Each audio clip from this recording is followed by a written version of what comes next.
এই যে ফারাক্কার বাদ দিয়ে যে পানি বন্ধ করে আমরা এটা তো প্রতিবাদ করেছি।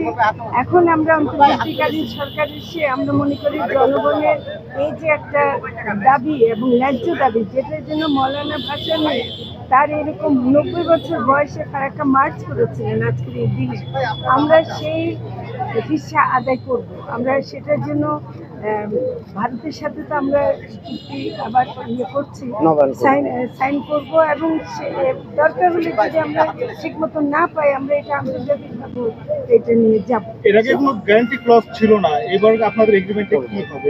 আমি ওগুলো করবো আমরা, এটা আমার মন্ত্রণালয় না, কাজে আমি ওভাবে দেখিনি। কিন্তু আমার কথা হলো যে আমরা যেই ক্লজগুলো আছে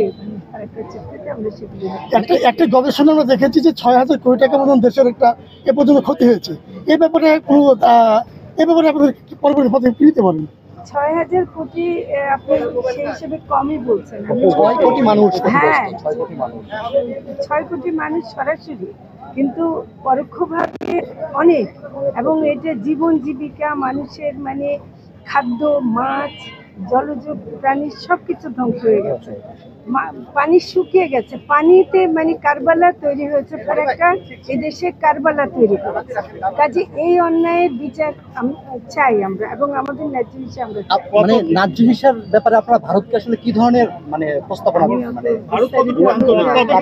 আপনারা কথা বলেছেন কিনা বা আলোচনা হয়েছে কিনা, চাপ থাকবে কিনা?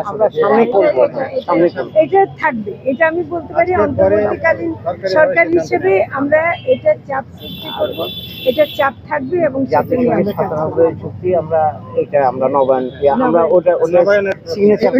নবায়নে কি কি ইয়ে থাকতে পারে এরকম কোনো?